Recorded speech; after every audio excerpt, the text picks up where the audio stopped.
Bismillahirrahmanirrahim. Assalamualaikum warahmatullahi wabarakatuh. Masih bersama saya Naila Amalia Ma'rufah, NIM 22811315561. Nah, hari ini saya akan sedikit mempresentasikan tentang Majelis Ta'lim sebagai lembaga pendidikan Islam non-formal di Indonesia. Yang pertama yang akan saya presentasikan adalah pengertian Majelis Ta'lim. Majelis Ta'lim merupakan lembaga pendidikan non-formal yang berfungsi sebagai tempat untuk belajar dan mendalami ajaran Islam. Nah, kata majelis sendiri berasal dari bahasa Arab yang berarti tempat duduk atau tempat berkumpul. Sedangkan ta'lim juga berasal dari bahasa Arab yang artinya belajar.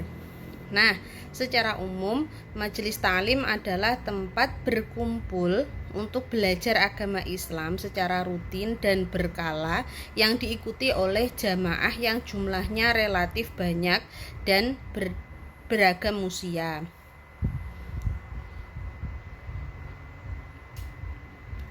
Nah, yang kedua adalah landasan dan materi pembelajaran.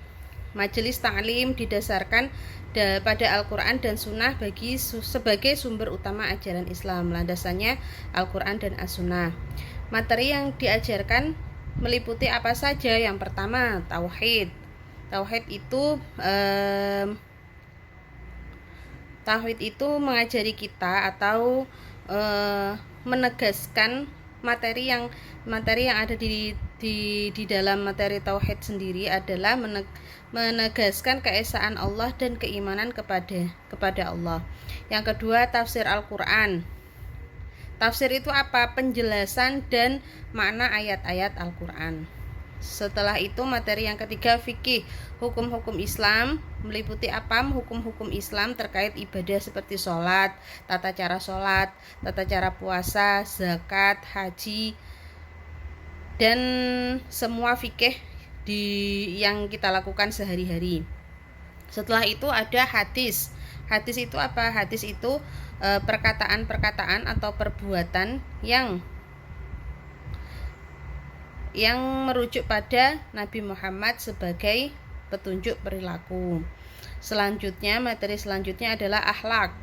Nah, akhlak itu nopo? Akhlak itu moral dan etika mulia dalam kehidupan beragama dan bermasyarakat. Kita juga di dalam Majelis Ta'lim itu dari akhlak yang baik, akhlak makan pakai tangan kanan, akhlak berbicara di depan umum, berbicara dengan orang-orang sepuh seperti apa, itu di dalam Majelis Ta'lim diajarkan. Selanjutnya sejarah Islam atau tarikh Islam. Tarikh Islam itu isine nopo? Isine sejarah Nabi, mulai dari ketika Nabi lahir, sebelum Nabi itu perjalanannya seperti apa, itu juga diajarkan. Selanjutnya masalah kehidupan dari perspektif Islam. Nah, kalau zaman sekarang itu kan banyak sekali berkembang isu-isu sosial, isu-isu ekonomi, politik, semua bisa diajari di dalam ajaran Islam. Bagaimana berpolitik yang Islami, bagaimana kita misalkan bagaimana kita berdagang secara Islami, itu semua diajarkan di dalam Majelis Ta'lim. Selanjutnya sejarah dan perkembangan. Nah, sejarahnya Majelis Ta'lim itu sudah ada sejak Nabi Muhammad SAW. Awalnya apa? Awalnya kegiatan belajar berlangsung di rumah-rumah dan masjid, seperti di rumah Arqam bin Abil Arqam di Makkah dan Masjid Nabawi di Madinah. Kegiatan ini berperan penting dalam menyebarkan ajaran Islam dan membentuk karakter umat Islam.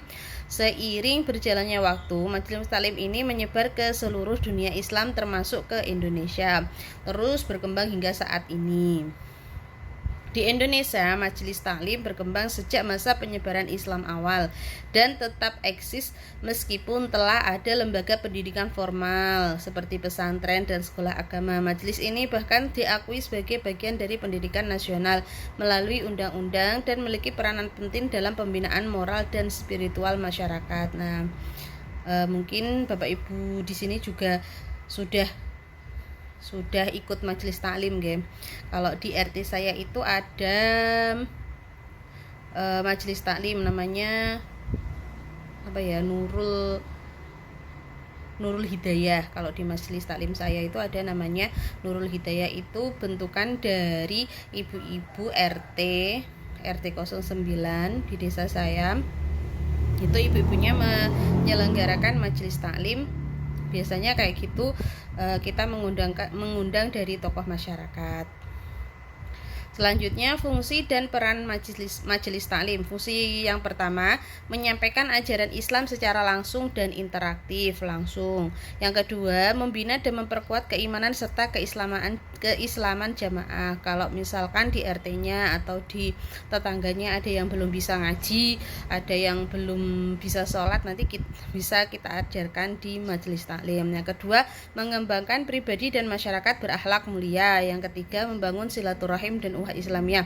Karena dengan adanya majelis taklim itu yang awalnya kita belum bisa nonggo atau belum bisa bermasyarakat, itu kita bisa bermasyarakat, menjalin silaturahim antara satu dengan yang lainnya. Yang selanjutnya, menjadi media dakwah dan penyebaran Islam di masyarakat, itu menjadi media dakwah, nggih. Sedikit-sedikit kita bisa menyampaikan apa ya namanya, pengetahuan keislaman. Perannya apa? Yang pertama, membentuk masyarakat yang bertakwa dan beriman kepada Allah. Yang kedua, menjadi tempat dialog dan komunikasi antar ulama dan masyarakat. Yang ketiga, melestarikan tradisi keagamaan dan keilmuan Islam yang berbasis budaya lokal. Jadi kita bisa meleburkan antara budaya lokal dengan tradisi keagamaan. Seperti kalau di tempat saya itu ada manganan, ada sedekah bumi, terus banyak tradisi keagamaan yang kemudian dibalut dengan budaya-budaya lokal. Selanjutnya, sistem dan metode pembelajaran. Pembelajaran dalam majelis taklim ini biasanya dilakukan secara lisan melalui metode ceramah, diskusi, dan halaqah kelompok kecil. Pendekatan ini memudahkan peserta untuk memahami dan mengamalkan ajaran Islam secara langsung. Kesimpulannya, yang terakhir, majelis taklim adalah lembaga pendidikan non-formal yang memiliki peran penting dalam penguatan keimanan dan moral masyarakat muslim. Dengan materi yang beragam dan metode yang fleksibel, majelis ini berfungsi sebagai wahana utama penyebaran ajaran Islam, pembinaan karakter, dan pelestarian tradisi keilmuan Islam. Eksistensinya di Indonesia telah menjadi bagian integral dari sistem pendidikan dan kehidupan masyarakat Muslim yang mendukung terciptanya masyarakat